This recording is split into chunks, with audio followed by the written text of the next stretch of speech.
Today on the Tim Marner podcast show, I've got my beautiful friend Rhys Roberts, Shamanic energy healer and Barber. What a combination! Absolutely, mate. What a combination. Man of many talents. So let's start off, mate. Let's start off with Rhys Roberts, the boxer. Okay. Right? When did that start? So I began kickboxing first at the age of 4. Went on to fight for Great Britain, became a world champion. Started boxing at 10. Had a great amateur career, ABA senior finalist. I won a schoolboy title and I turned professional at 18. Yeah. Yeah. Was that your life? Like, where does training come into it? Your personal life, like going out and stuff like that. Were you doing any of that, or were you just? So as a child, I lived a very regimented childhood. Really, I had a strict father, and obviously finding my gift very young. He wanted to protect me, and I was fighting for Great Britain, and I was very successful.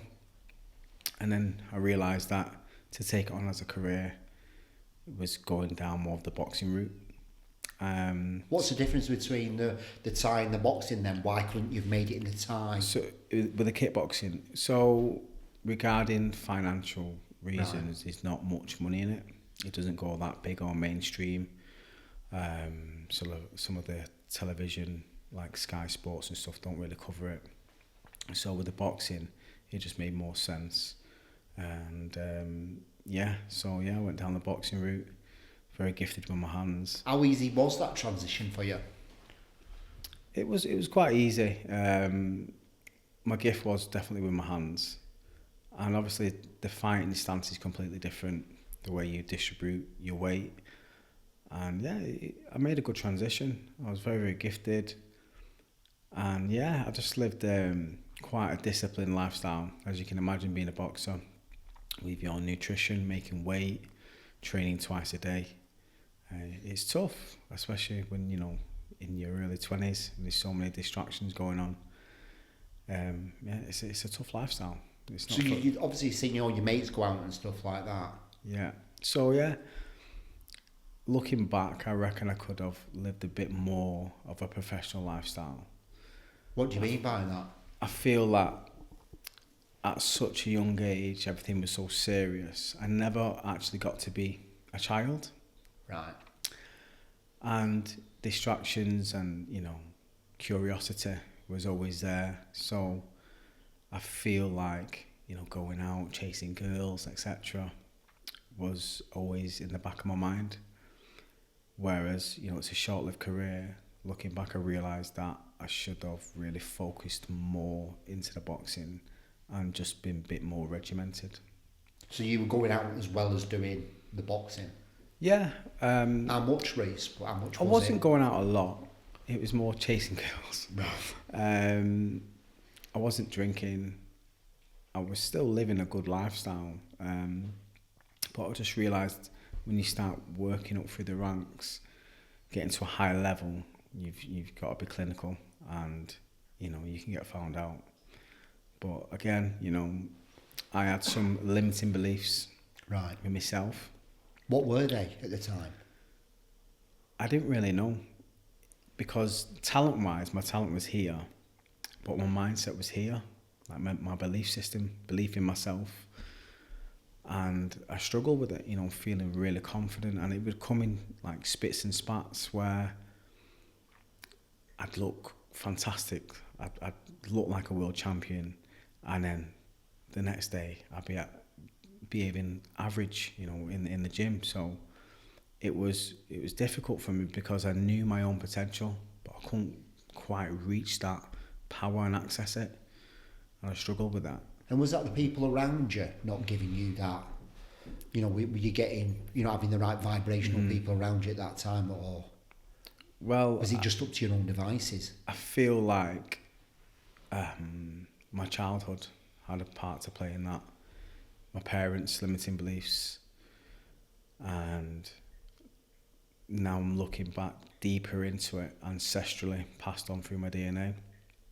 was trauma and limiting beliefs. So I knew I had some deep work to do to really access that true potential.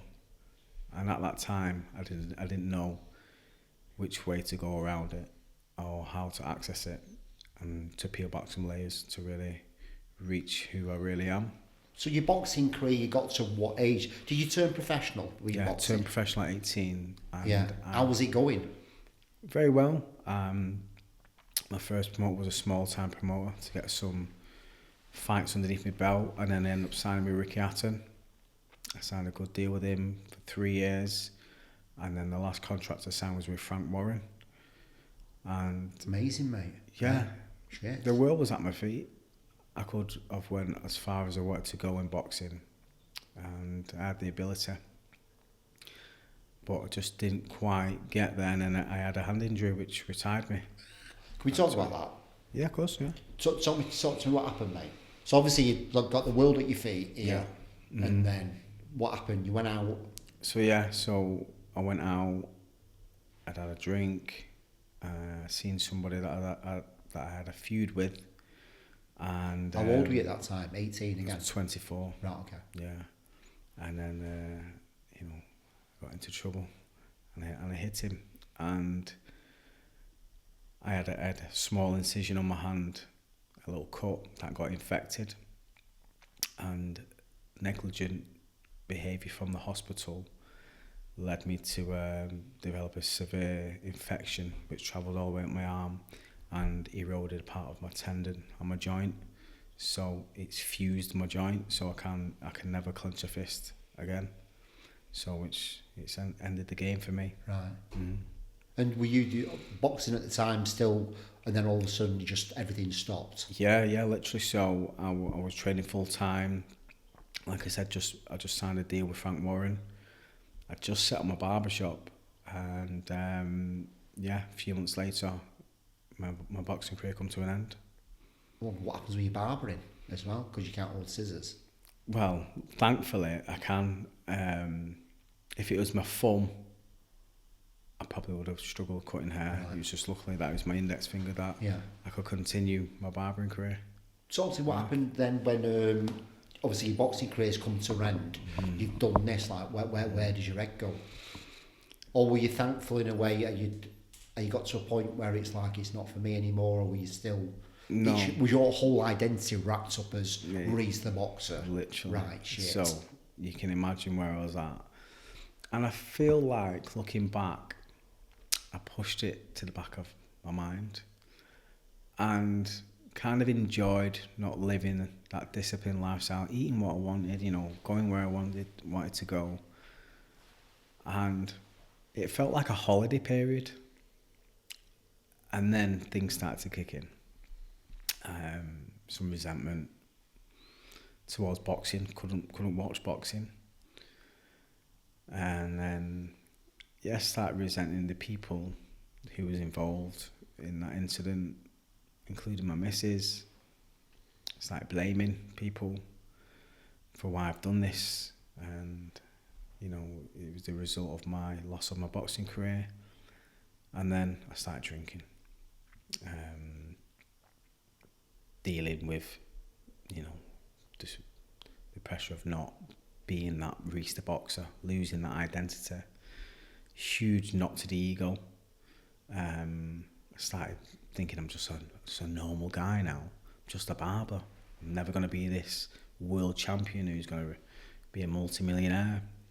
And it was a tough pill to swallow. And dealing with it, I started drinking, which at the time I didn't really have a huge problem with it, but I was binging.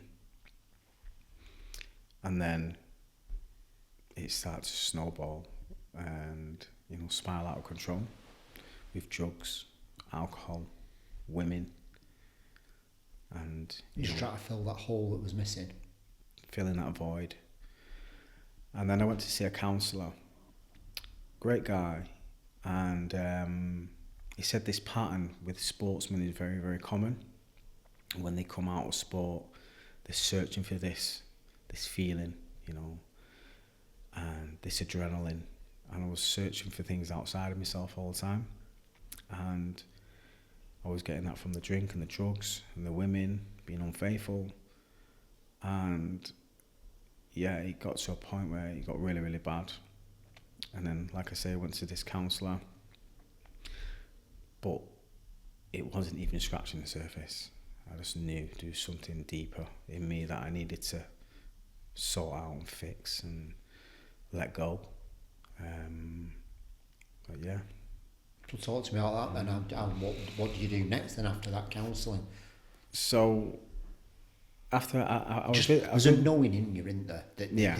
There's a knowing. There is that a you're knowing. just like, I don't know what this is, but there's a knowing. 100%. A calling to find out why. But it's only... So I was with this guy for about 2 years. I was going to see him every week. What are your thoughts on talk therapy, actually? Have you done it now? Think it's good? Yeah, I think it's good, you know, but I feel like there's always something deeper. You need to get to the root cause of this, and you know, I just like what you're saying. You had this inner knowing, and after seeing him, I started spiraling really out of control, getting into some real dark places. Yeah.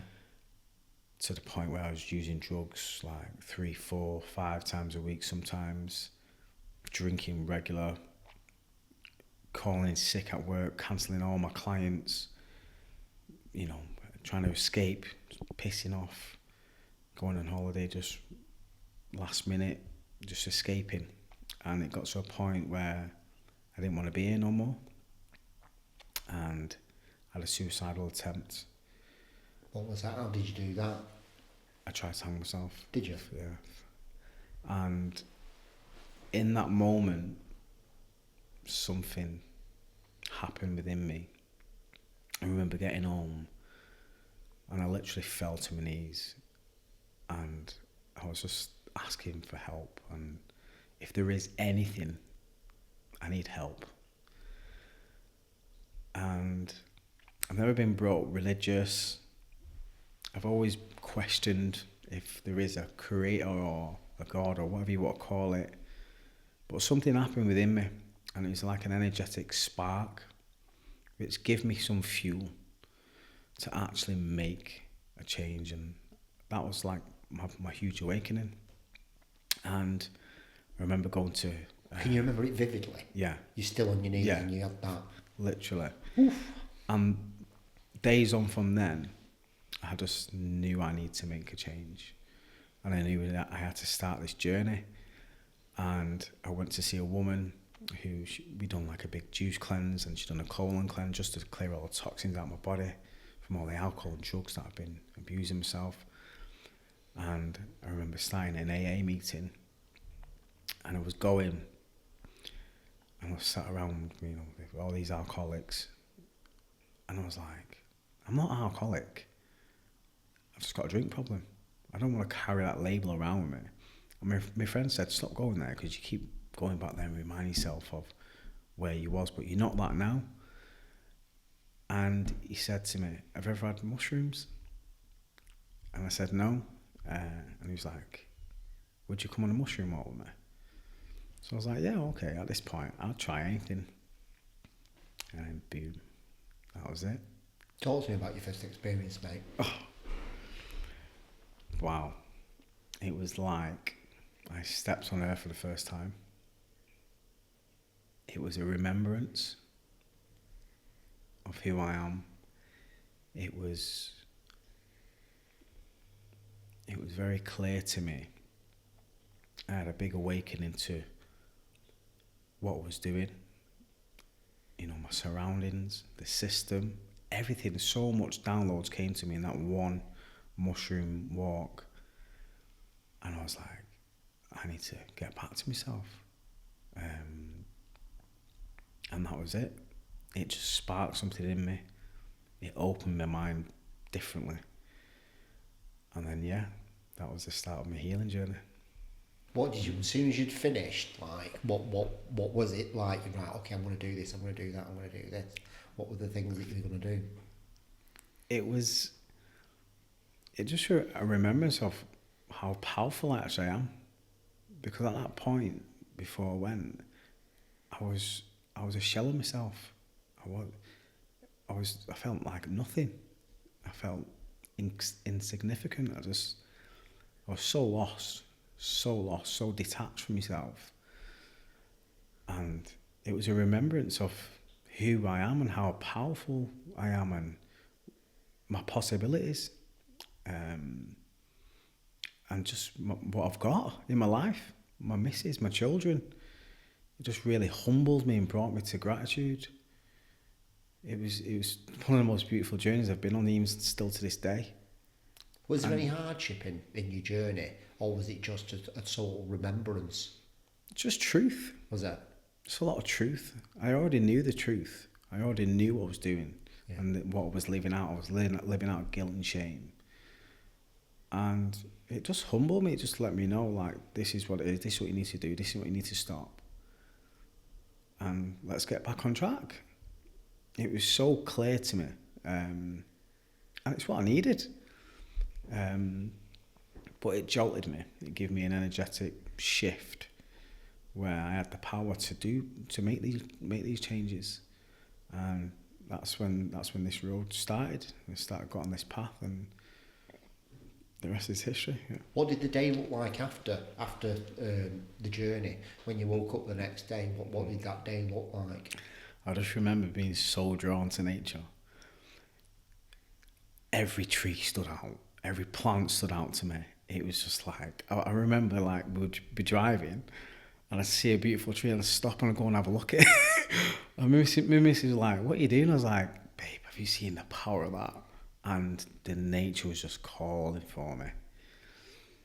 And it made me look within my nutrition. I was like, wow, I need to sort my nutrition. I need to eat nature now. We need some high frequency foods.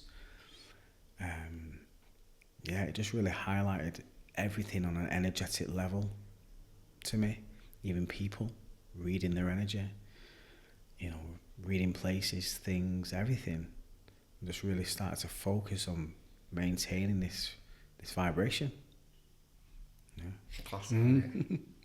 It's amazing. It's amazing. It's amazing. Mine wasn't as nice as that. Mine was brutal. I remember lying down, Rhys, when the first one, right, and I was like petrified and scared, right. Yeah. I literally, like, I can't even put my hand up because I'm like, Sandra, I need to get off this. But it just won't let me put my hand up. So it was your first time in a ceremony? Yeah. So mine wasn't. All right, where was it? So mine was just on a walk. Right. Yeah. Okay.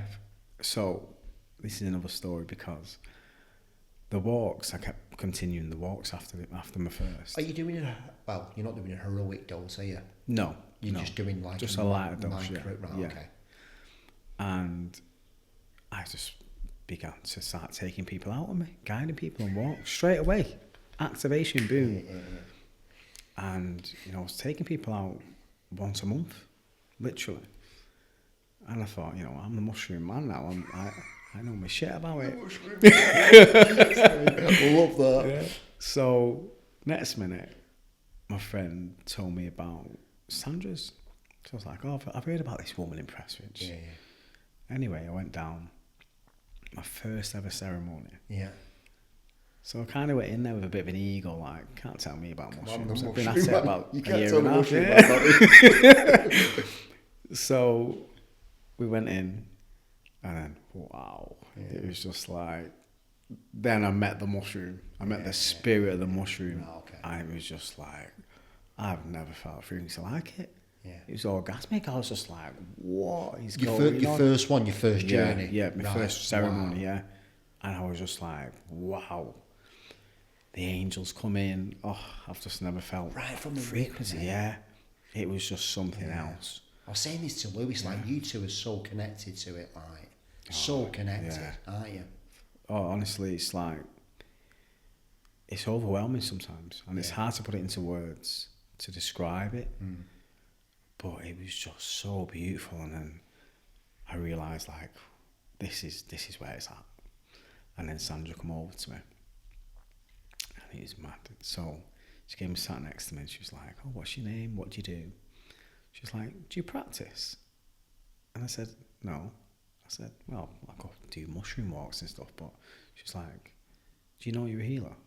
I was like, Like I've had a bit of a calling, but And knowing again. yeah, and knowing, that this is my path. Yeah. And straight away started taking people out on walks and stuff. So I was stepping into it then, and then she's like, "Yeah, you are," and I was like, "Wow," and then things started making sense then. But yeah, it was beautiful. It was such a beautiful ceremony. I wish mine was. You're- I can still remember it. I'm just like, Sandra, get me off this. Help. Get me off, man. Just like this, like, you know, the weighty blankets that you can Yeah. get. That I'm just like, them just get coming over me, and I'm like, and just fucking seeing that one through, and then another one, and I'm like, oh my god. Yeah. My second one, in fact, my third one was the best one. Like, it Oh. was just pure bliss, like all the way through. Beautiful. Yeah. But you've got to face them things, ain't you? They bring you to your knees, don't they? You know. Yeah. You call out your bullshit. Yeah. Be like, and Real. there were times when I was like, yeah, I've sorted that, sorted it, I've let it go now. Yeah, And he just went, whoa, have you? Oh. I'm like, okay. You're hiding away from it. it. Yeah. There's no hiding place on them mushrooms, is there? You know. No hiding. No. You can't bullshit yourself, can you? No, absolutely not. No. Yeah. But you know, I feel like the mushroom is that intelligent. It'll know the stages that you're ready for. Yeah. Like you say, I've had some heavy deep dives, which has been very, very tough for me. But they're the best ones. Yeah. You know, you let go the most then, and you feel so much freer afterwards. Beautiful. Yeah, that letting go and surrendering. Yeah, I remember like the first one. I think because I'm not obviously I've had things happen in my life. I've got trust issues, so I've gone into my first ceremony just trying to control the fucking thing. Like, okay, this is what's going to happen. We're going to eat a little bit of chocolate and come up, we'll see a few little colours. It's going to be nice, and then this is, you know what I mean. And then the mushrooms went.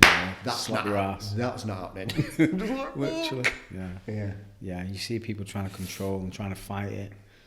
He said, just roll with it, roll with the punches. Yeah, trust the process. Yeah, trust it. Surrender. Yeah, trust the medicine. Surrender. Yeah, because I remember in one side of it, mate, and I kept saying to myself, let it go, let it go, let it go. And then someone said to me, don't let it go, and let go. And I was like, oh. My eyes open, I'm like, what the fuck in hell just said that? Yeah. Yeah. Can't fight it. Yeah. Resistance. Yeah. Yeah. Beautiful. So tell me, the first, so you finished your first one, Sandra came over to say that to you, and then what happened then? So I developed some deep work with Sandra then, and what are you doing? Are you doing what, Cambo, more mushrooms, what? so I had Cambo with her, I had a soul retrieval, she done some energy work, and yeah, there are soul retrievals nuts in it. oh my word, that was powerful. Yeah. I felt completely different after that. Yeah. Yeah, me Felt too. whole again. Yeah. Yeah, felt like me again. I felt like something had left me a long time ago, and then she'd sort of like pulled that back. It kind of went out of my body to protect itself, and something else is in its place. Yeah. And then she's at some point, I don't know, she like fucking blew into my stomach or something. I'm just like, she does. Yeah, it is just that was one of the most powerful experiences that I've had. The soul retrieval. And so I started the work, coming back home to myself, you know, practicing discipline and letting go of old habits. And it's a process, you know. We're all on this journey. Sometimes we fall off, but you know, we keep doing the work, and the fall-offs get less and less and less.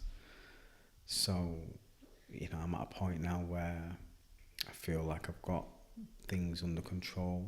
You know, or not trying to control anything, but I'm in a space where I accept everything that's coming, negative or positive, and using it, because these challenges are there for us to overcome hurdles or learn lessons, and to use that to fuel you, you know, to project you forward, and really realise that life is happening for you, not to you.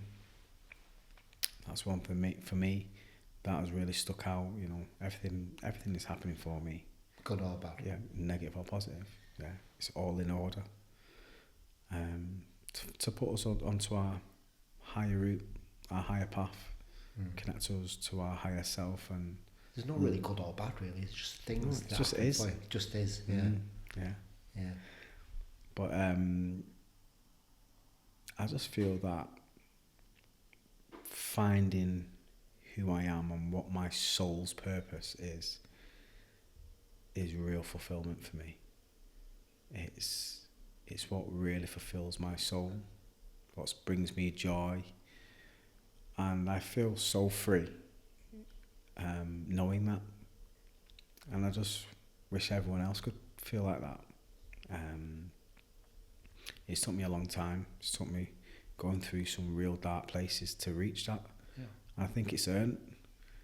And not looking back at anything with, resentment or guilt, knowing that it was all in order for you to be put on this path. And that's where I'm at right now. Everything happened for a reason to put me here. It's beautiful. It's beautiful, man. When did you start the energy healing sort of, right, okay, that's going to be... I mean, to be honest, mate, I think barbering, you're actually an energy healer within barbering. That's just part of your modality, but obviously there's that just been speaking about this morning. Barbering, we're actually holding space for people. Yeah. We're controlling energy in the room, welcoming energy in, and listening. Listening to people, letting people express. Sometimes that's the only time people have in the day to come out and let go, or to sit in peace and quiet for half an hour, 40 minutes. It's such a powerful place, a barbershop. It's the hub of our community. There's so many young lads that come into the shop that feel safe to express to me. And some of the things I hear, it's like some guys tell me things their own partner doesn't know. So again, just holding that safe, sacred space for someone and being an open air, it's healing. And I feel like a lot of my clients, they've seen my growth so much, they want to know what I'm up to. And I'm quite open. I always share things that I'm up to, the practices that I do, and more and more and more and more souls just keep coming to me. The floodgates have been opened. It's annoying. They know. And they want to know, they want to start this work. I've helped so many people in my barbershop with their healing, with their journey. Because people are really in crisis. It's quite heavy at the moment. And people going through this awakening. There's a lot of fear in there at the minute. Absolutely. Yeah.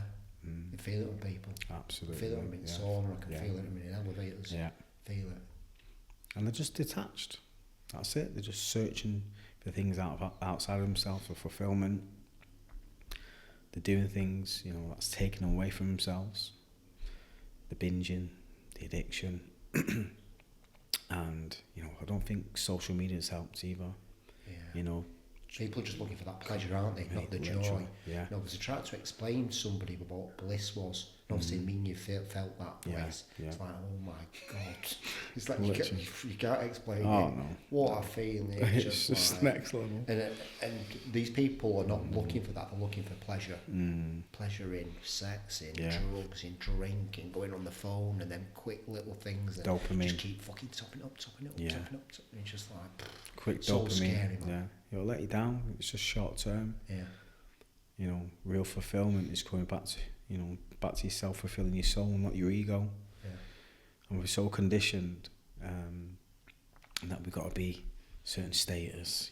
We've got to be buying this, all this consumerism. We've got to be here. We've got to be going to these places, and it's just following the herd. It's not actually following yourself. It's not following your soul. So that's why people are unfulfilled, because they're not fulfilling themselves.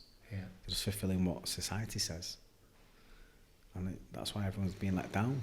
Yeah, filling their egos, not their souls. It's good, that, mate. I like that terminology. Yeah. Pinch that and use it. Instagram post. Absolutely. So, you did that with Sandra, that first one, and then how long was it after till you booked another ceremony? I think it was the next month. Was it? Yeah. You needed more... to go down a little bit further. Deep dive a ancestral. Yeah. What was the second one like?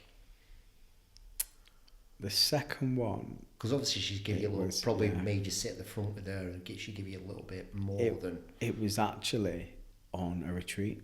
Right. In the Lake District.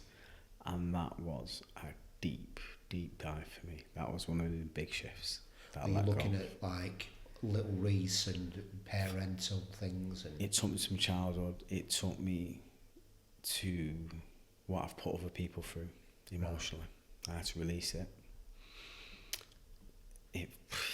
It finished me, mate. I literally died and come back to life again. Right. Like an ego death. Oh, like you won't believe, yeah. Right. Oh, I went through it. And afterwards, I felt so free. I felt so transparent and authentic that I could actually be authentic. I was hiding a lot, especially from my partner. And like I say, it was just so freeing just to actually be who I am. It was a big one. But it was so beautiful. It really was. Very, very powerful. And then after that, Sandra asked me to start holding space. She felt like I was ready, which was an honour. But she's quick as well, mate, isn't it? For her to ask I shifted quick. Yeah. It was. So talk to me about holding space then, and what that entails, so people understand that. So when people come into a ceremony, holding space is just holding the energy. And for us, we have to be disciplined and be in a high vibrational state. So when we're coming into ceremony, we're not carrying anything. We're coming into there clean and clear, and we're ready to channel divine energy. And that's it. Offer any assistance or any guidance for people, someone going through it, offering reassurance, offering any energy healing if needed to shift any energy. And it's a discipline. It really is a discipline on the run up to a ceremony. That whole week, my whole nutrition, I'm meditating every single day. I'm making sure I'm in that vibration, prepare myself for the ceremony. So yeah, it's a discipline. Powerful, isn't it? That it is ceremony. Very, very powerful. A lot of people, I sort of try and tell people about it. Oh, I don't like drugs, and I'm just like, it's not that. This is medicine. And it's a ceremony, and it's a space that allows you to surrender and let go of what doesn't serve you. Well, drugs are made in a lab. Medicine comes from nature, from the source, from the creator. Yeah. It's God's medicine. When people can get rid of that ideology, which has been projected by the system who don't want to hear about psychedelics and how much they help people. Yeah. They don't want a will full of healed people. They want a will full of sick people. In fear. Yeah. Literally. To give them a solution, which is a medication from Big Pharma, to keep in that cycle. It's a business. So when it comes to psychedelics, it's just educating people at actually what it is. It comes from nature. It's a medicine, and it's a sacred medicine. It has to be kept sacred. It has to be used within the right hands. And I feel the mushroom or whatever medicine we're using, plant medicine, chooses the individual to keep it sacred. Yeah. So being a plant medicine facilitator, I feel like you're chosen. It chooses you to be a gatekeeper of that medicine. And I feel like I had that calling. And it's to honour the medicine and treat it with respect and knowing when people are ready for it. Because not everyone is ready for it. Yeah, it's true, that, isn't it? I remember when I first started off, and like I've always kind of had a knowing, just like you, and then it wasn't even a calling, but ayahuasca showed up, and I was like, is that it? And then I was like, I don't think it is, but I'm going to book on because I feel like I want to know. Yeah. And then all of a sudden something happened, and I paid for it. I paid for the full fucking retreat, right? And then somebody sent me Sandra's number out of nowhere. I didn't even ask him for him. And they went, Tim, I think this is for you, this. Wow. And I just rang her up. And I said, I don't know why I'm ringing. And I said to her, I've not got any trauma. I'm all right. But listen to me. And she laughed down the phone. I think this is the place to go. I've got no trauma. I'm all right. Yeah, we've heard that. And I went before. on that ceremony, and I'm like, I feel like I got to ayahuasca at some point, but right now, it's the mushrooms calling me, man. Yeah, absolutely. And what a change in my life it has been. You know why they're called magical mushrooms? Yeah. Yeah, they're special. It's my medicine. Yeah, for sure. Yeah. Have you ever had a calling for ayahuasca or anything like that? Do you think that is something, or? Well, I've had Bufo. Right, okay. 5-EMO DMT. Yeah. I've had normal DMT, and I've had Cambo, and yeah, that DMT we did together, that like space dust, man. Oh, yeah. Wow. I couldn't even fathom that. Yeah, you can't comprehend that. Well, I don't even know what sort. It's like my brain couldn't even compute it. There was like a there's a snake that I went through. Wow. Come back down. I just like, whoa, yeah. shit, man. So, ayahuasca, I have had a calling, a curiosity around it. Yeah. But not enough to jolt me to take any action yet. Yeah. We actually bring the spirit of ayahuasca into ceremony on the mushroom, and I've met her, so I've communicated. Yeah. And so I feel like I've been to some depth through the mushroom, and I know ayahuasca is a deep medicine, but sometimes it's like, if you've already done that depth of healing, why do you want to go back there? We've already been through it. So sometimes I feel like people can be chasing and searching through the medicines, and it's like, you've already done it. You've already been through it. Why do you want to go and drag yourself back there? So for that reason, I don't really have a calling, because I've been to the depths through the mushroom. Yeah. But you never know. You never know. I might have a calling to facilitate it. So that's true. Yeah. So it's just that search. I love searching. I love discovering. I'm just so curious. I'm like, what could it show me? That's it. You know, that's my thing. Yeah. At the moment, I'm just working with the mushroom, and that's me. I'll tell you the nature thing, because since the mushrooms, my last one, I did 1-to-1 with Sandra, and I had a massive message, and a week later I saw my mum. I said, Mum, I'm sorry about this, but did I say sorry? Yeah, I did. I said, I'm sorry, but I've been holding a lot of resentment towards you, and I just wanted to let you know that I love you, and I want to build a better relationship with you. And I pretty much did the same thing with brother. It's massive for me. I'm not going to go into it because but you know some of the stuff that's happened to me, don't you? And I did the same thing with my brother. And me and brother have got the most beautiful relationship now. Wow. But honestly, mate, it's nuts. That is beautiful. And that come through you on the mushroom? Right through the mushrooms. Like, come on. Like, enough now. Next level. Next level. So, next level. a few months ago, I said, right, it says I'm going to go climb a mountain. Have you ever done a mountain before? And he went, no, I've never done a mountain. So Sandra gave me some mushrooms. So we had a little nibble each. Oh, yeah. So we're climbing the mountain and just like getting to the top. So I just turned around and I looked at him, mate, and his tears were streaming from his face. Like that. Like, dude, kidding, you all right? He goes, I don't know what it is, Tim. I just feel so good and so happy. I'm just like he's just experienced bliss. Just letting go. He's experiencing bliss. Yeah, literally. I'm just giving that to him. He's giving that to himself, and I'm like, right. It's just unreal. That's it. It's it costs unreal. Nothing. No, mate, nothing. Honestly. Some of the times I've had on the mushroom, it's just like, you just can't write it. And, you know, taking people out, and it's so special, and so many people can be in fear around it. They're not knowing, and which is right, you know. But until you do it, that's when you know. You can't really explain it until you do it. And that for me is just, it saved my life, the mushroom. Literally did save my life. I just wanted to check out, and then this just ignited this flame within me. So I've got nothing else to say apart from they are next level. Changed my life. What's next for you then, mate? What are you just trusting the process? Have you got like a bit of a plan in your head what you're going to be doing, or? Yeah, so I want to dive deeper within the healing. Next weekend I'm on a sound course, so with the bowls, the gong, the drum. Yeah, mate. And I've had a call in to do the breath work and cold water course up in Scotland. So that's what's next for me, and just to implement them with my practices.